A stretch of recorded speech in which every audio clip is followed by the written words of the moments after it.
이제 다만 여기에 이제 진위계수라고 하는 것을 제가 보여드리는 이유는 여기에서 제가 몇 가지 좀 변화를 주려고 해요. 예를 들면 Return to Education이 지금 10%라고 우리가 가정을 했었는데 만약에 Return to Education이 10%에서 5%로 떨어진다면 뭔가 변화가 나타나겠죠.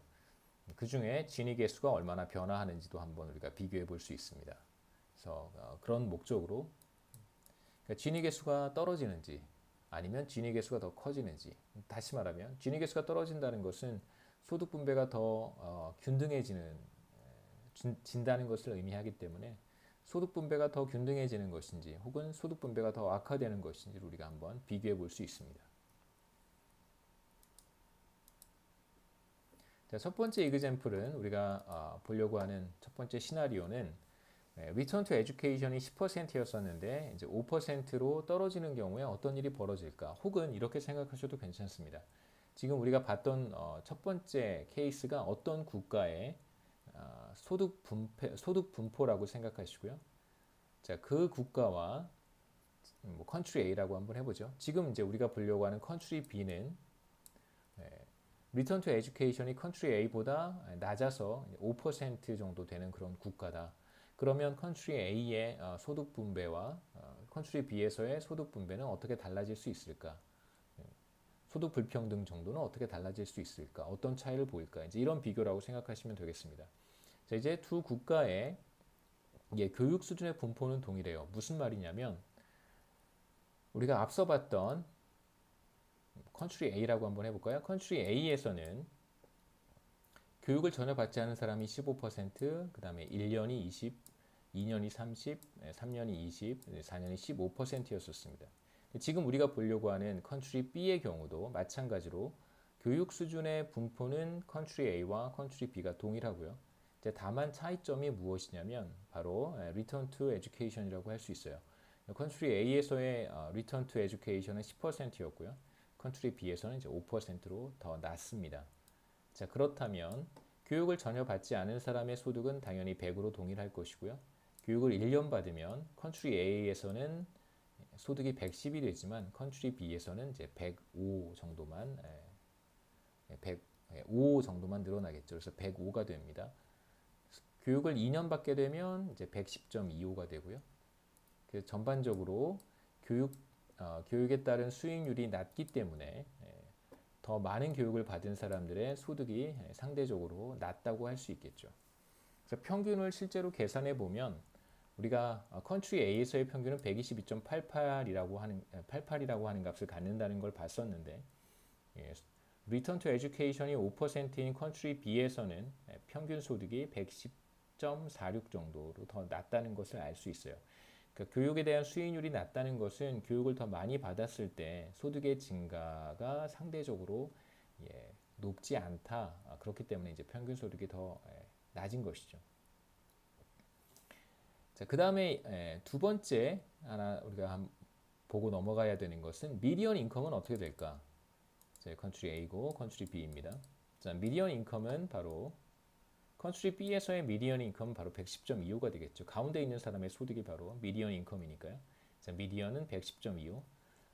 그래서 보시면 차이가 121과 122.88의 차이와 110.25와 110.46 사이의 차이를 비교해 보시면 교육에 대한 수익률이 떨어지면 미디언과 민 사이의 차이가 전보다 컨트리 A보다 컨트리 B에서 조금 더 줄어들었다는 것을 이제 우리가 확인해 볼 수 있습니다.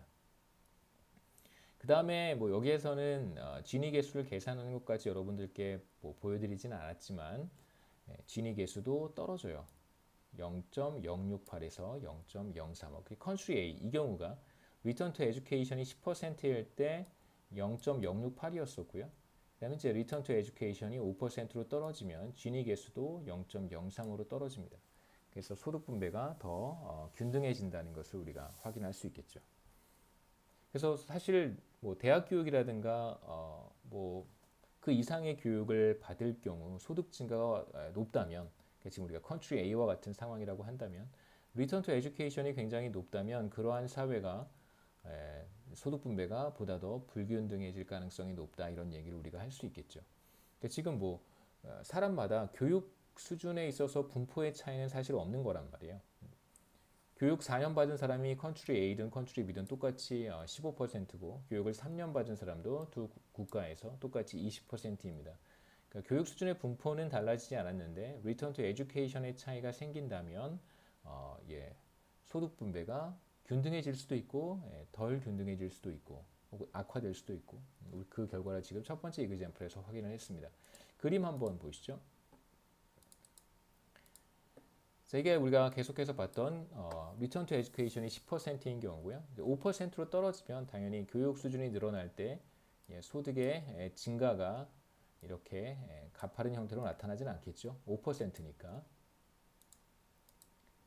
그 다음에 이제 소득 분배를 소득 분포를 그림으로 한번 표현을 해봤습니다. 자, 우리가 이게 앞에 봤던 컨트리 A의 경우고요.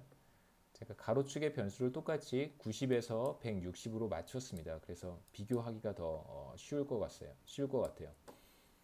뭐 막대 그래프의 두께는 조금 달라졌습니다만 분포가 소득 분포가 컨트리 A와 컨트리 B를 비교했을 때 컨트리 A에서의 이제 소득 분포가 더 오른쪽으로 치우쳐져 있다는 것을 알 수 있고요.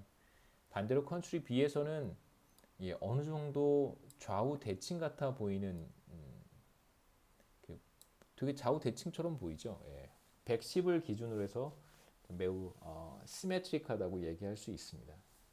그래서 결국은 간단한 이제 그림을 통해서도 우리가 리턴 투 에듀케이션이 낮은 5%로 낮은 컨트리 B에서의 소득 분배가 보다 더 균등하다라고 얘기할 수 있습니다.